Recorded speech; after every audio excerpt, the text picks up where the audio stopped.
as a parking ticket. Desperate for information about the hostage taker, Max had called a friend in the IRS who'd told him that Lenny D was a hard-working, tax-paying construction worker. He was also the married father of a young son. He was Joe Average, or at least he had been before something had made him go postal. Loss of job, loss of home, loss of wife and child through divorce. It could have been any number of things. Max had tried calling Lenny's wife at their home number, only to be greeted by an automated message. "This number has been disconnected." Not a good sign. Following procedure, Max requested the local police pay a visit to the D'Angelo's tiny apartment, the morbid thought being that Len may have snuffed his entire family before setting out on this crime spree. But Max didn't believe that scenario. If this guy was homicidal, he already would have used his weapon. And what about his request for an exact sum down to the penny? What had he asked for? 12 freaking cents? Max didn't have a whole lot of experience, but this smelled to him like some kind of crime of passion. Retribution for money misspent or unwisely invested, perhaps? Something was up, that was for sure. Because why, for the love of God, wouldn't Lenny pick up the bank telephone and talk to them? He had to know they were out here. 14 police cars weren't something that could be overlooked by anyone but a blind man. And okay, yes, Max could have it totally wrong. Maybe Lenny had killed his entire family. But even if he had, it was beyond obvious that his homicidal rage had faded. He was currently incapable of doing more than standing in the middle of the bank and crying. Max was willing to bet his very life that he could walk right through those doors, right up to Lenny, and simply take the weapons from his limp fish hands. "I'd like to try," Max said to Shaw again.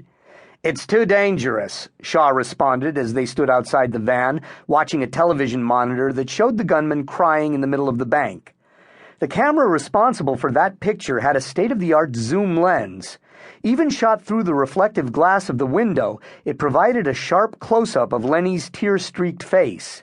"Do whatever you have to do to get him to pick up that phone." Ronald Shaw was weeks from retirement.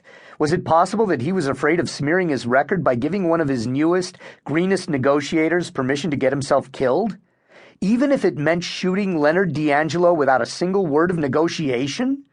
God damn it! Max had thought a man like Ronald Shaw would do better than that. "Sir, we've got every phone line ringing in there," Max informed his boss. "He's not picking up." "Keep trying, Matt," Shaw ordered curtly as he walked away from the van. "It's Max," he shouted after Shaw. "And keep trying until when? Until the SWAT team snipers put a bullet through Lenny's head?" But Shaw was gone. Smitty Durkin was in the street, manning the bullhorn. "Mr. D'Angelo, you must pick up the phone immediately. Leonard D'Angelo, pick up the telephone."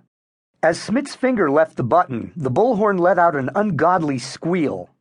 On camera, in full close-up on that TV monitor, Leonard D'Angelo didn't so much as blink.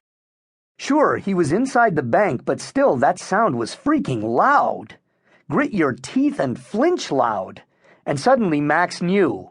Okay, knew was perhaps too strong a word for it. Strongly suspected was more accurate. Leonard D'Angelo hadn't picked up the telephone because he didn't hear it ringing.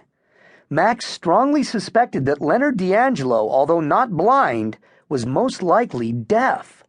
And Jesus, there was nothing to write on except a yellow legal pad in Max's briefcase. It wasn't half as big as he needed, but it would have to do. There was a marker, one of those indelible Sharpies, attached to the inside panel of the van by a string. Max grabbed and pulled. He wrote as he ran, pushing his way through the uniformed officers, moving outside of the protective circle of police cars and into the street directly in front of the bank's glass door. "I am unarmed." Max held up the sign with one hand as he shrugged off his jacket. He unclipped his shoulder holster, putting it onto the street along with the secondary weapon that he wore at the small of his back.